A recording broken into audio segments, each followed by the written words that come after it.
네, 오늘은 에스겔 11장 말씀입니다.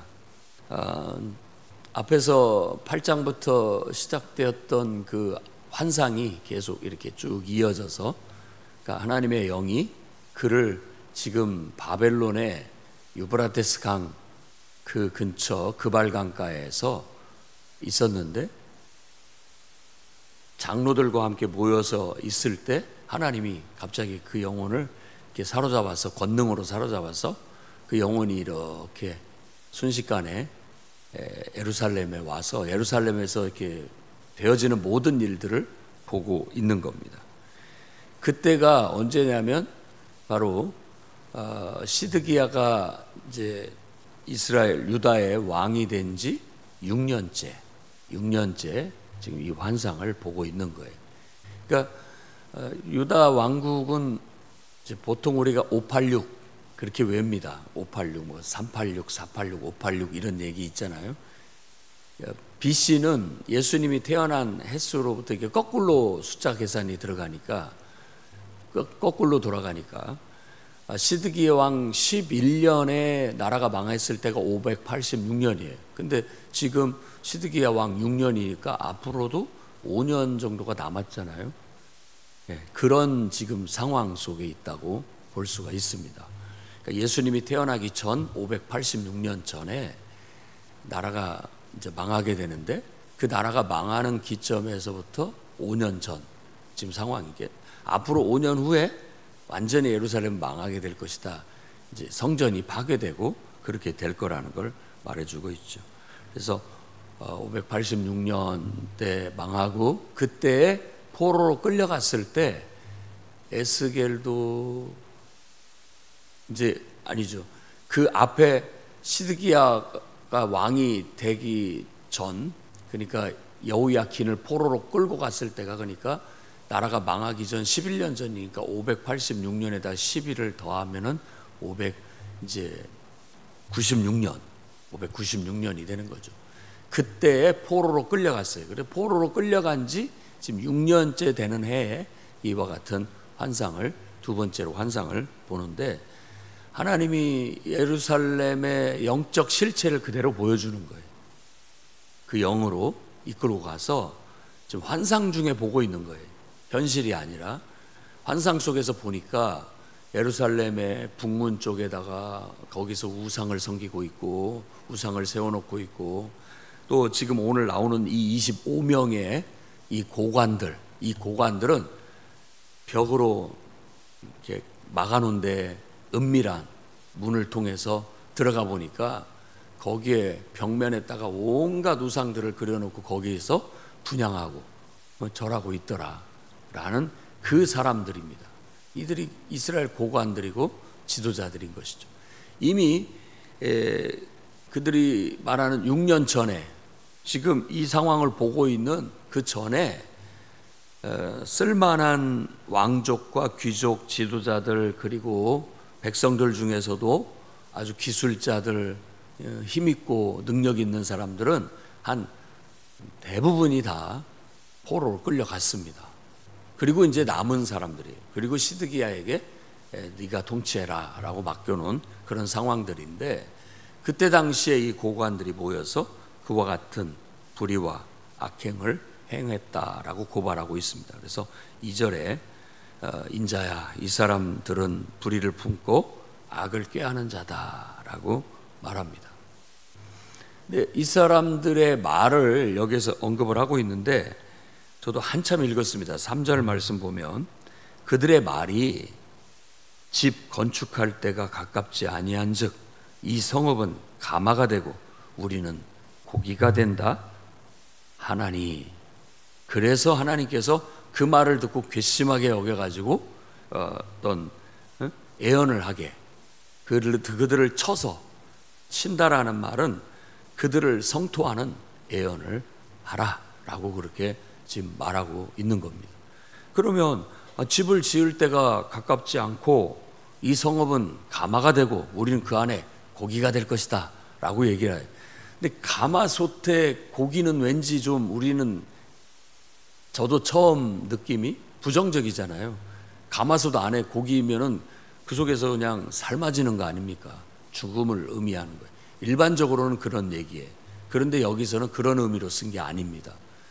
이 가마솥 안에 있는 고기는 이제 하나님 앞에 드리거나 또 뭐 이렇게 성물로서 드리는 건데, 가마솥 안에 있는 고기는 이 솥 자체가 아주 튼튼한 쇠로 되었기 때문에 가마솥 안에 있는 고기는 안전하다, 이런 의미로 말하고 있는 거예요. 그리고 그 앞에 집 건축할 때가 가깝지 않다라는 말은 그 말도 마찬가지입니다. 집이 오래되면 허름허름해져 가지고 쓰러질 것 같은 거잖아요. 근데 아직 집 지을 때가 안 됐다라는 말은 집이 튼튼하다, 이런 말인 거예요. 그러니까 지금 나라는 영적으로 완전히 피폐해져 가지고 곧 망할 지경인데 아직도 정신을 차리지 못하고 우리는 안전하다라고 그렇게 생각하고 있는 것을 이와 같이 묘사를 하고 있는 거예요.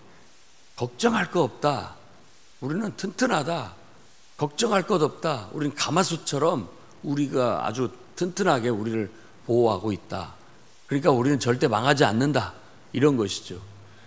그리고 지금 이미 포로로 끌려간 사람들은 끌려갔고 지금 우리는 안전하다, 오히려 잘됐다, 뭐 이런 식으로 지금 스스로 오만하고 스스로 안전하다라고 착각하고 있는 그런 사람들.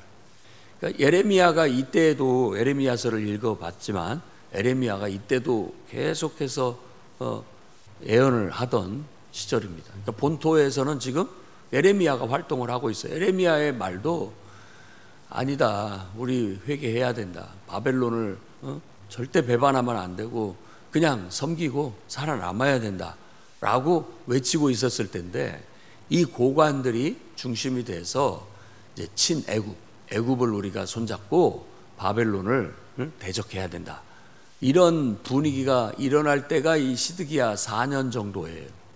막 그런, 이 바벨론의 느부갓네살 왕이 시드기야 왕을 세웠으니까 너는 내 말만 잘 들으면 별일 없을 것이다 라고 하고 왕으로 세워놨는데, 처음에만 조금 그렇게 하다가 결국은 친 바벨론 정책을 펴는 고관들에 의해서 결국 왕은 힘이 없어서 그 정책으로 돌아서게 되는 겁니다.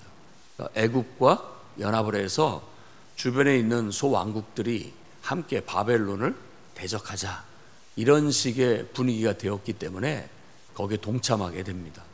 이렇게 괘씸하게 여겨지게 되는 거죠. 그러니까 바벨론은 이 괘씸한 나를 배반했다, 두고 보자 라고 하고 결국은 이제 미움을 사서 그 주변에 있는 연합했던 소왕국들도 완전히 짓밟히게 되고, 이 유다도 바벨론에 의해서 아껴보지 않고 완전히 짓밟고 다 파괴해버리는 그런 결과를 가져오게 됐죠.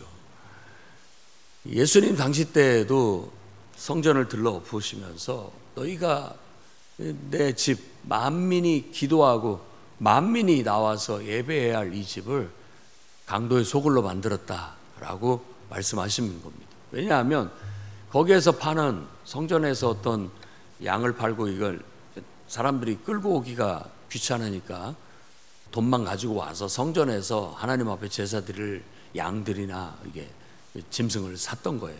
그럼 이윤을 남기잖아요. 그 이윤이 바로 이제 제사장들에게 돌아가는데, 그 돈이 바로 독립자금으로 쓰인 거예요. 우리가 보면 민족적인 의미에서 보면 나쁜 건 아니잖아요. 독립을 위한 거니까. 그런데 하나님의 뜻은 아니다, 왜 성전에서 그런 정치를 하고 또 이 성전에서 그런 하나님의 뜻에 거슬리는 일을 하느냐라고 본 거예요. 그러니까 그런 어떤 정치적인 것을 강도의 구렬로 만들었다라고 지금 성토하고 있는 겁니다. 주님의 뜻은 예루살렘은 뭐 로마인이 됐든 헬라인이 됐든 유대인이 됐든 누구든지 와서 기도하고 예배하는, 신앙을 전하고 신앙을 가르치는 중심지가 돼야 되는데 지금 무엇들 하고 있느냐라고 그렇게 뒤집어 엎으신 것이라고 볼 수가 있는 거예요. 그러니까 하나님의 뜻은 아랑곳하지 않고 자기들 눈앞에 있는 이익과 목표, 자기의 기득권을 지키기 위해서 움직이는 고관들, 영적인 지도자들 뿐만 아니라 또 이런 정치 지도자들의 행태를 성토하는 거예요. 지금 이와 같은 말도 똑같은 겁니다. 지금 이 이스라엘의 남은 유다 사람들의 고관들은 자기들의 기득권을 지키고 자기들의 입속을 위해서 정책을 펴고 있는 거예요. 지금 우리도 정치인들이 정말 이 나라의 미래와 국민들의 더 나은 미래를 위해서 정책을 만들고 또 법안을 만들고 어떤 지도력을 발휘한다면은 백성들이 때로 이해하지 못한다 할지라도 그렇게 정책을 피면 그들은 훌륭한 정치인일 것입니다. 그러나 그냥 자기의 입속, 자기 기득권을 지키기 위해서 인기 위주의 정책을 펴고 눈앞에 있는 그런 것들, 사탕 발린 것 같은 정책과 법안을 펼치게 된다면 반드시 심판받게 될 겁니다. 그러니까 존중받지 못하는 거예요. 지금 이 고관들도 마찬가지예요. 우리는 지금 뭐 집도 튼튼하고 우리는 괜찮다, 안전하다. 우리는 가마솥같이 이렇게 튼튼한데 안전하게 딱 보호받고 있다. 이렇게 지금 말하고 있는데 나라는 지금 망해가고 있고 완전히 영적으로는 피폐하고 완전히 이스라엘이라는 하나님 백성이라는 정체성은 다 잃어버렸는데 그런 말을 하고 앉아 있으니 하나님께서 그들을 심판하겠다는 예언을 하라라고 지금 말하고 있는 겁니다. 그래서 결국 그들 중에 지도자의 두 명의 이름을 소개하고 있는데 야사냐와 블랴다. 결국 그가 환상 속에서 보니까 이 블랴다가 죽은 거예요. 하나님의 저주를 받고 죽은 거예요. 그러니까 이 에스겔도 막 두려움과 공포가 임하니까 하나님 앞에 이렇게 죽으니 누가 하나님 앞에 살아남겠습니까? 이 불안함을 느낀 것으로 그렇게 말하고 있습니다. 그래서 뒤에도 보면 하나님께서 너희가 가마솥 안에 있는 고기처럼 안전하다라고 말하는데 그 고기는 너희가 죽인 시체다. 너희가 죽인. 그러니까 자기들의 기득권과 이권을 위해서라면 동족도 소용없고 그냥 그거 하나만이 그들의 지금 불의와 악행이 바로 그와 같은 거예요. 영적으로도 우상을 섬기고 몰래 숨어서 이건 하나님 믿는 사람이라고 할 수 없을 정도의 그런 정체성을 보이는 거예요. 그러니까 우리가 보면 정치하는 분들을 이해하고 위에서 기도하고 그들이 올바른 정책과 법안을 펼치고 지도자로서 지도력을 잘 발휘해서 이 나라가 힘있고 부강한 나라가 되게 해달라고 늘 기도해야 됩니다. 그 중에 예수 믿는 사람들 또 장로님도 계시고 뭐 교회 집사도 계시고 또 뭐 그냥 적당히 교회 다니는 신자들도 있는 많은 정치인들이 있습니다만은 그들이 정말로 기도하면서 하나님을 경외하고 하나님의 선하신 뜻대로 정책을 펴지만 정치는 정치 논리로 돌아가는 그 한계점을 우리가 인정을 해야 됩니다. 어쩔 수가 없는 거예요. 그 사람을 신앙인으로 보기보다는 그냥 정치인의 한 사람으로 볼 수밖에 없어요. 왜냐하면 아무리 신앙이 좋아도 정당의 정책을 위배하고 가기가 어렵고 자기만의 고집을 피우기가 어렵고 이런 많은 유혹과 압박이 있습니다. 그럼에도 불구하고 정말 하나님 백성답게 정직하게 하나님 말씀을 중심으로 해서 정책을 외치고 또 자기의 주장을 외친다면 에레미야처럼 될 확률이 높습니다. 욕먹고 완전히 매도당해가지고 감옥 가고 할 수가 있어요. 그러니까 그런 용기가 필요하겠죠. 정말 하나님이 자신을 정치인으로 보내고 하나님이 나를 통해서 나를 사용하신다고 한다면 잘 생각을 해야 될 거예요. 그래서 나가야 됩니다. 제 말은 우리가 그들을 위해서 기도하되 그들을 너무 그리스도인이라고 해서 덮어놓고 다 믿지는 마라라는 말씀을 드리는 겁니다. 왜냐하면 그들은 신앙인이기 이전에 정치인이기 때문에 이 고관들처럼 행동할 확률이 많다 이렇게 보는 것이죠. 그래서 실망할 수도 있고 믿는 사람인데 어떻게 저럴 수가 있을까라고 하는 그런 마음들을 갖게 되는 거예요. 그러니까 이 사람들이 하나님 백성이 정말 맞냐 할 정도로 그들은 지금 자기 기득권과 이권을 지키는 데만 급급해 있어요. 그래서 내가 너희들을 끌어내겠다. 그래서 너희들이 막 가마솥같이 여기는 예루살렘에서 끌어내가지고 그 바깥에서 너희들을 죽이겠다. 지금 그렇게 하나님이 그들을 향한 예언을 하고 있는 겁니다. 그리고 14절 21절 말씀 보면은 이제 이스라엘 백성들이 말하는 거예요. 서로, 야 너희 여호와께 멀리 떠나라. 하나님이 너희한테 벌 내리신다. 그러니까 하나님 무서우니까 빨리 도망쳐라. 이렇게 말한다는 거예요. 그러니까 이게 지금 완전히 망조죠, 망조. 이렇게 어떻게 될 수가 있느냐. 하나님 믿어도 소용없다. 하나님 너희 안 지켜준다. 하나님 떠나라. 마치 그렇게 말을 하고 있는 거예요. 그런데 하나님은 정반대로 말씀하십니다. 비록 내가 너희를 심판하고 너희에게 벌을 내려서 저 이방 나라 가운데 여러 나라에 흩었으나 그곳에서 내가 잠깐 그들에게 성소가 될 것이다. 그러니까 오히려 포로로 끌려간 그곳에서 정말 절망과 낙심 속에 있는 그들, 하나님 백성들, 그들 속에 내가 함께 하겠다라고 말하는 거예요. 지금 예루살렘은 희망이 없어요. 예루살렘에는 참 신자가 없다고 봐도 과언이 아닙니다. 오히려 포로로 끌려간 그들에게 희망이 있어요. 그래서 하나님은 여기에서 그냥 예루살렘 성전을 우상 섬기듯이 섬기고 있는 그들, 보란듯이 하나님은 그 성전을 불태우고 다 파괴해 버릴 것입니다. 그리고 이제 어떤 무형의 성전, 여기에서 그런 개념이 나오는 거예요. 지금 에스겔이 가 있는 곳, 포로로 끌려가고 가 있는 백성들, 그들 속에 내가 잠깐이라고도 얘기하고 그 단어를 작다라는 의미도 있기 때문에 작은 성소가 될 것이다. 그래서 오히려 하나님을 섬기는 참된 신앙을 가진 사람들 속에 하나님은 그곳에 거처를 두고 함께 하겠다라는 그런 말씀을 주시는 거예요.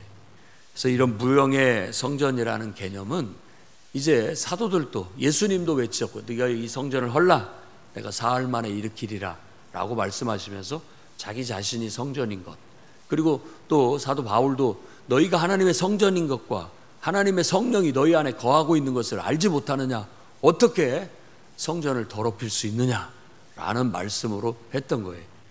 그러니까는 예루살렘이라고 자기가 말하는, 자기들이 세운 그 성전을 막 우상단지처럼 여기고 막 귀하게 여기고 했던 그들 마음속에 그 성전도 하나님의 뜻대로 잘 활용되지 못하고 하나님을 온전히 예배하는 데 쓰여지지 못한다면 그 건물 의미 없다, 지금 그렇게 말하고 있는 거예요.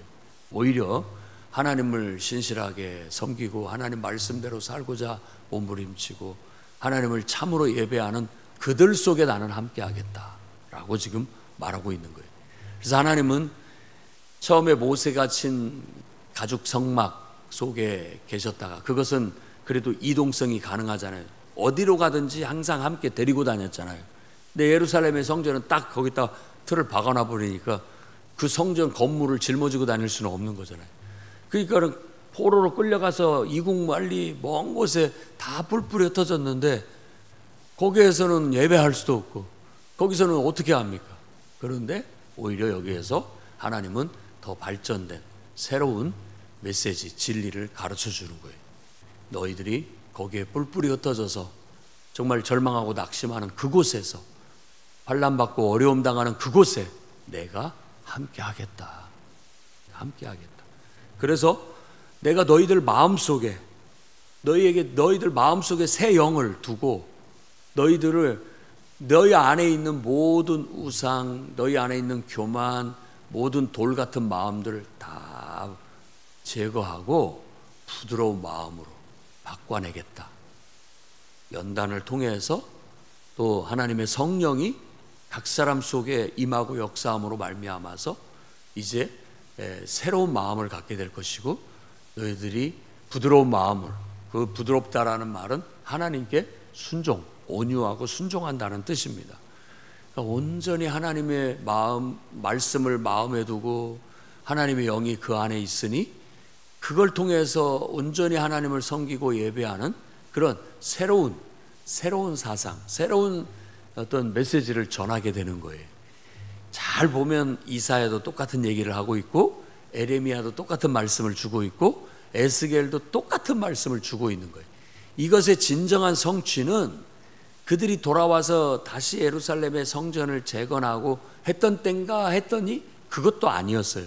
그때는 그런 것들은 하나의 모형적인 암시적인 예시가 되고 실제로는 하나님이 성육신 하심으로 그 일들이 성취가 된 겁니다.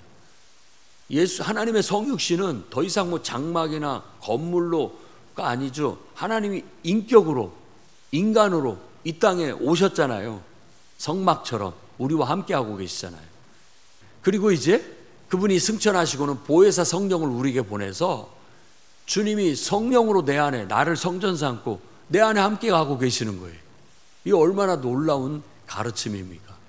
결국 이런 가르침을 가르쳤다고 스데반은 돌에 맞아 죽고 순교당합니다. 그리고 사도들은 그런 가르침을 가르치고 성전을 모독했다고 해서 결국은 유대인들에게 이단이라는 소리를 듣고 미움을 받고 배척을 받게 되었던 것이에요. 근데 이건 벌써 586년 전 에스겔 선지자의 입을 통해서 에레미야 선지자를 통해서 이미 말해진 거라는 걸 알 수가 있죠. 그래서 그들에게 한 마음을 주고 그 속에 새 영을 주며 그 몸에서 돌 같은 마음을 제거하고 살처럼 부드러운 마음을 주어서 내 율례를 따르고 내 규례를 지켜 행하게 하리니 그들은 내 백성이 되고 나는 그들의 하나님이 되리라. 이게 하나님의 비전이에요. 꿈이고 비전입니다. 그래서 똑같은 표현이 요한계시록에도 나와요. 결국은 하나님께서 백보자 심판을 다 내리고 결국 하나님이 이 말씀을 하셔요. 내가 그들 가운데 장막을 쳐서 그들과 함께 하겠다. 그래서 그들은 내 백성이 되고 나는 그들의 하나님이 될 것이다. 최종 하나님의 꿈과 비전의 완성이 바로 모든 사람들이 하나님의 피조된 모든 사람들이 회복돼서 자기의 백성이 되고 하나님은 그들의 하나님이 되는 것. 그게 궁극적인 비전이에요. 그래서 천하 만민이 다 물이 바다를 덮은 것 같이 다 하나님을 알고 함께 하나님을 예배하는 날이 올 것이다 라는 것이죠. 이런 큰 비전을 가져야 됩니다. 그러니까 우리가 뭐 이제 이스라엘 백성들이 율법을 통해 또 예루살렘에 있는 성전을 통해 하나님을 예배하는 습관을 가졌습니다만은 그것도 가르친 대로 제대로 하면 참 믿음과 신앙을 가질 수 있는 것인데 이제는 더 중요한 것은 이제 성전이 파괴된 이 마당에 더 중요한 것은 우리 마음속에 하나님을 품고 성령의 충만함을 가지고 이 마음속에 하나님 말씀을 두고 우리가 성령의 도움을 받아 돌 같은 마음, 딱딱한 마음, 다친 마음, 하나님 앞에 불순종하는 마음 다 그걸 제거하고 정말 하나님의 성령의 충만함을 받아서 하나님 말씀을 아주 부드럽게 받아들이고 그 말씀을 그대로 행동으로 옮겨낼 수 있는 새로운 구원받은 인간상 이걸 제시하고 있다라는 거예요. 그래서 우리도 지금 이제는 예수 그리스도 우리는 복음 안에서 물과 성령으로 거듭난 사람들입니다. 물로 침례를 받아서 우리의 옛생활을 다 청산했고 성령을 선물로 받아서 성령 침례를 받아서 우리가 이제 성령의 사람이 된 거예요. 누구든지 예수 믿고 거듭난 사람들은 성령의 사람이지 자기 자신이 종교를 가졌다 이렇게 말할 수 없습니다. 우리는 그런 게 아니에요. 이제는 내가 사는 것이 아니라 내 안에 성령께서 계셔서 내 안에서 성령 안에 그분과 소통하고 그분과 하나가 돼서 그분이 내 안에 말씀을 주시고 그분이 내 안에 어떤 생각을 불어넣어 주시고 그분이 내 감정을 다스려 주시고 내 의지를 다스려 주셔서 내가 사는 것이지 나 혼자 사는 게 아니에요. 결혼하면 여러분 마음대로 혼자 사는 거 아니잖아요. 배우자와 뜻을 맞추고 마음도 맞추고 갈등도 할 때는 하고 싸움도 할 때는 하지만 그런 것들이 다 맞춰가는 과정 속에 하나가 되는 것처럼 혼자 사는 게 아니에요. 이제는 내가 하나님의 영과 하나가 돼서 그분의 영과 내 마음을 맞추고 내가 때때로는 따라가지 못할 때 갈등도 하고 싸움도 일어나고 영적 싸움이라고 할 수 있는, 그러면서 내가 맞춰져 가는 거예요. 하나님의 성령의 인도함을 따라 살아가는 삶을 살게 되는 것이죠.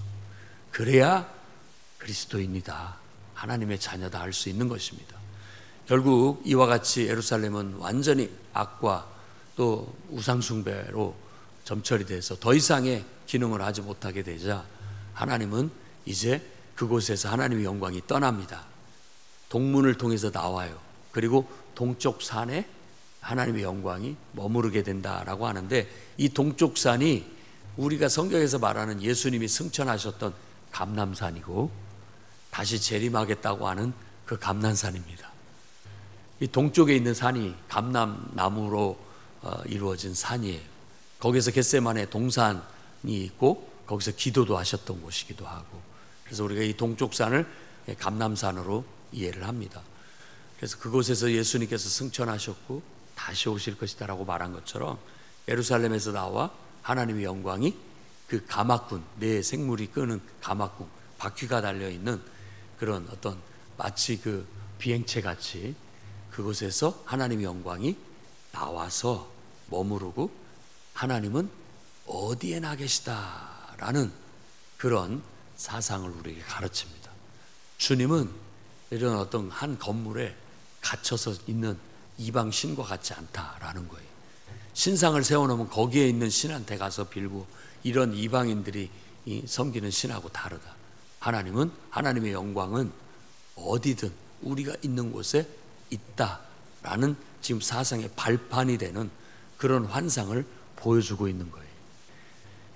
이러니 우리도 주님이 지금 주의 이름을 불러 예배하고 기도하는 이곳에 충만하게 임재해 계시는 걸 믿으시고 그 임재 앞에 두렵고 떨리는 마음으로 경외심을 가지고 예배하고 그의 영과 한 발짝 한 발짝 그분 앞에 나아가면서 성화되고 하나님의 음성을 듣고 하나님의 성품을 닮아갈 수 있는 저희들이 되어야 되겠고, 또 여러분들이 가정에 가서도 주님 이곳에 함께하여 주시옵소서 하면 주님은 그곳에도 주님의 영광이 함께하는 거예요.